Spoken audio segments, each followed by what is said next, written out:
நம்ம இப்போ ஹைதராபாத்தில் இருக்க சாலர்ஜங் மியூசியத்தில் இருக்கோம். அந்த மியூசியத்தில் ஒரு பகுதி வந்து நம்ம இது எல்லாமே யானை தந்தத்தில் செஞ்ச பொருள் உள்ள எல்லாமே வாங்க.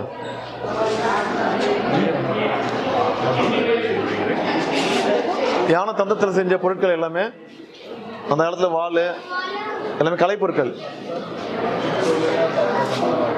யானை தந்தத்தில் செஞ்சது. இது வந்து தந்தத்தில் செஞ்ச சேரு. 18ஆம் நூற்றாண்டில் யூஸ் பண்ண செஞ்ச தந்தத்தில் செஞ்ச சேரு அந்தாண்டி இருக்கு. இது எல்லாமே ஐவரி, எல்லாமே அந்த தந்தத்தில் செஞ்ச பொருட்கள் தான். வாங்க.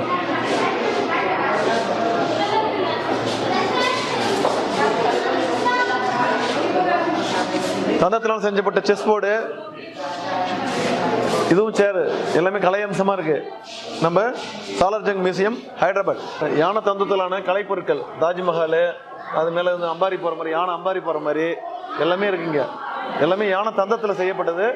எல்லாமே வந்து முகலாய மன்னர்கள் காலத்தில் இங்கே செய்யப்பட்டது தான். எல்லாமே யானை தந்தத்தான பெட்டி, நகைப்பெட்டி எல்லாமே இருக்குது. ஓவியங்கள் இருக்குது, யானை தந்தத்தில் வரைஞ்ச ஓவியங்கள். இதெல்லாம் பெட்டிகள். இது 19ஆம் நூற்றாண்டில் செய்யப்பட்ட பெட்டி. அந்த பக்கம் வந்து பெயிண்டிங், யானை தந்தத்து மேலே பெயிண்டிங் இருக்குது. அழகான வந்து ஒரு கலையம்சமான பெயிண்டிங்லாம் இருக்குங்க. இந்த முகலாய மன்னர்கள் காலத்தில் பண்ணது தான் எல்லாமே. எல்லாமே சாலர்ஜங் மியூசியத்தில் இருக்குது, பாருங்கள். இப்போ இனி வரும் காலத்தில் யானை தந்தெல்லாம் இப்போ பர்மிஷன் கிடையாது. அந்த காலத்தில் எல்லாம் செஞ்சுருக்காங்க. அதில் கலைநயமிக்க பொருட்கள்லாம் செஞ்சுருக்காங்க.